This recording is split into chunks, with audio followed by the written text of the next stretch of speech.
5 days before tayo nagtanim mga ka-agri ay dumating na yung seedlings natin at in-stock muna natin yan dito sa ating kubo dahil nga mahina pa ang punla natin dahil galing nga ito ng Batangas at i-adapt pa yung klima rito at inilagay muna natin dito sa loob ng balong-balong yan. Yan, katulong natin si Bear alas 4 ng madaling araw nang dumating seedlings nang dinala ng ating partner. At ito naman ay nasisinaga naman po ng araw ito sa umaga at saka sa hapon. Dahil open naman po yung mga gilid ng aking balong-balong kaya kabing-kabe dito sa balong-balong itong seedlings. Hindi nabibigla sa sobrang init dahil nga summer ngayon.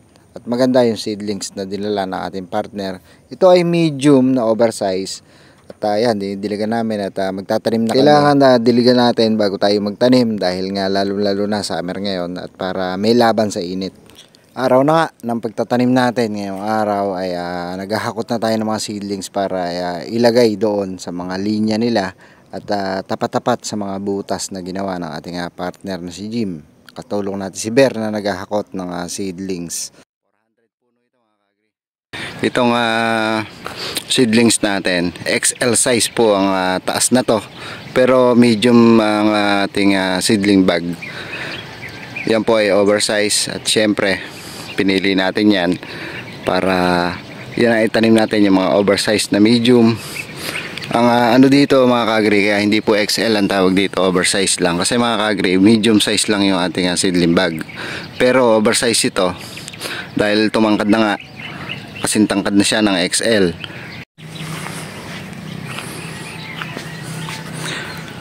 Marami-rami na rin kami nahakot, siguro nasa 200 piraso na yung nahakot namin. Mamaya kakalat na namin ito. Tumpok-tumpok lang muna, tapos mamaya magkakalat na kami. May magkakalat, may magtatanim. Yan, saglit lang ito. Nasa 400 puno lang kasi ito, kalahati hektarya lang ito. Itong tatam na ng kalamansi.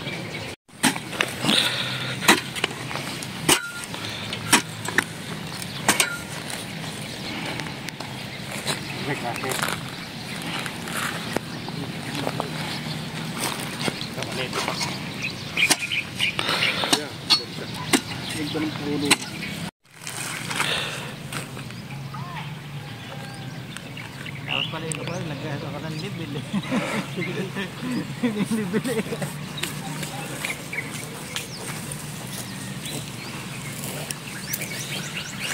Ito ka-agri, alas 3 ng hapon. Yari na tayo magtanim. Yun, si Bear meron na lang isa doon sa dulo, tsaka yung kapatid ko. May isa na lang silang ibinabaon doon, medyo matigas doon. Yun yung mga sudya o yun yung mga dulo-dulo na lang. Pero halos yari na lahat ito. At nagpapatubig na rin tayo mga ka-agri. Ito.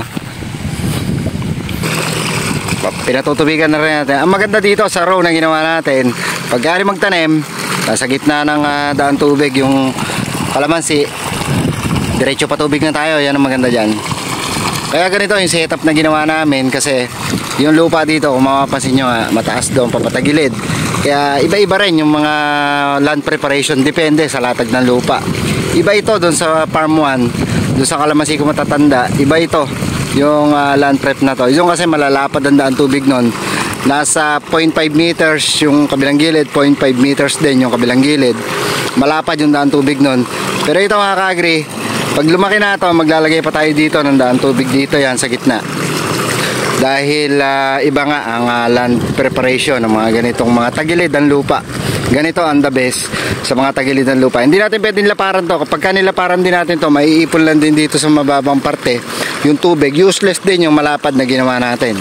Kapag malaki na to, mga 3 years old na to, dito na tayo maglalagay pa ng isa dito sa gawin na to. Kaya magiging dalawa yung daan tubig niyan. Sa gitna, daan tubig na linya ng kalamansi, tapos dito sa gitna ang daan tubig na to. Kapag malalaki na to, mga 3 years old, 4 years old, ganyan. Yan ang mangyayari dyan. At ang distance na ginawa nga natin dito, itong row na to, ang pagitan niyan, distance niya mga ka-agri, 3.5 meters. At ang bagsak niya, yung in between niya dito, Yung sunuran ng kalamansi na yan sa row niya, 3 meters lang yan mga ka-agri. Bali, 3.5 by 3 meters yung ginawa natin dito kung setup. Ginawang distance ng kalamansi. Ito, dumipende lang tayo doon sa nirentahan natin na lupa. Dahil nga 7 years lang yung renta natin, kaya hindi na tayo layo ng distance. Kasi sayang din yung space dahil nga maikli lang yung panahon natin dito mga ka-agri. Malapit ng dumilim at marami na rin kami napatubigan dito. At ito, buhay agad dito. Baka kung may mamatay man dito, konti na lang siguro dahil napatubigan namin agad. Nakasipsip na agad ng tubig dito sa patubig natin na ang ginawa nga natin, nuna natin yung row na daan tubig. At yan ang advantage niya, napatubigan agad.